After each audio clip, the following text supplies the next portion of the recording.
friends, this is Aishwarya from freshersworld.com. Welcome to our YouTube channel on Jobs and Careers. The topic that we are going to look today is calendar part 4. So in the previous parts of calendar videos, we solved various sums. So in this case, we will be talking about the sums that are falling under the topic of century. So let's understand this concept first. So let's talk about the odd days in a century. Let's take the 1 century first. So 1 century is nothing but 100 years. So in 100 years, there will be 24 leap years and 76 ordinary years. So we know in a leap year there are 2 odd days, and in an ordinary year we have 1 odd day. So what are we doing? We are multiplying 76 into 1 here and add it by 24 into 2, which is nothing but the 2 odd days. So once you multiply and add this, you will get 124 odd days together in a single century. So 124 odd days, if you divide it by 7, in the quotient you will get 17 and plus 5 in the remainder. So this 5 is nothing but your odd days. So in the 1 century, nothing but in 100 years, you will have 5 odd days. So similarly, if you go for 200 years, the similar concept you are going to do for the 200 years. Instead of going and calculating all and all, what you can do is 5 odd days into 2, which is nothing but 10 odd days. So what we are going to do here now is that we can again divide it by 7. So if you divide it by 7, we know the remainder is 3. So it becomes 3 odd days. So in 200 years, we have 3 odd days.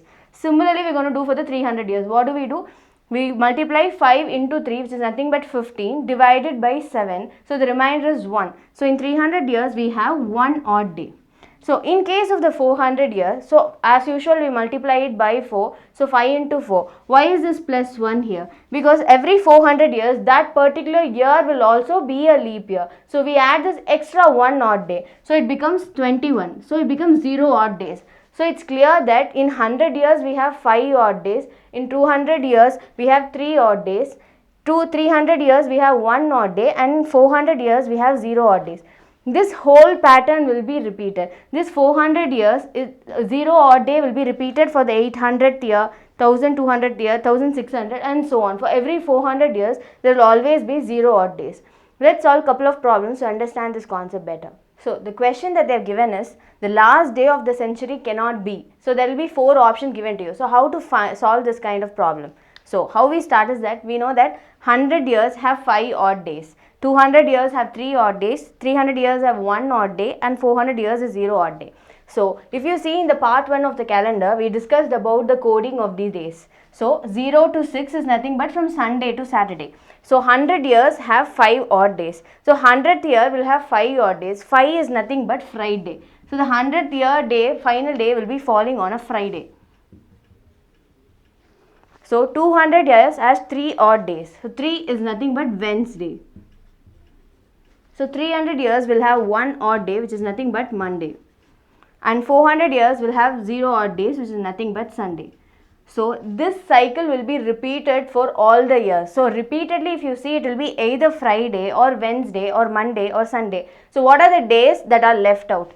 So Tuesday is left out, Thursday is left out, and Saturday is left out. So the last day of the century cannot be a Tuesday or a Thursday or a Saturday. So let's solve another sum. So the next question is, how many days are there in X weeks and X days? How to find this?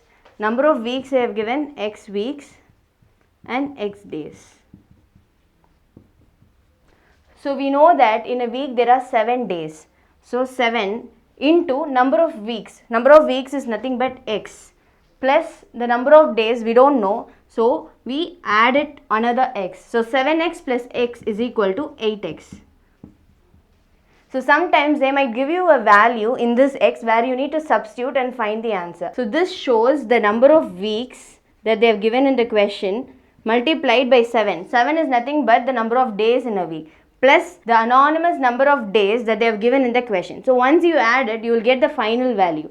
And that is the answer for this question. So with this, we come to the end of the calendar part. So we have done around 4 parts in calendar topic. Once you get to know various type of sum in the calendar that we have covered in all the 4 parts, it will be easy for you to crack any calendar type of sum in your aptitude exam. So if you are a person who is looking for a job, kindly register in our freshersworld.com, like this video and subscribe to our channel. Thank you.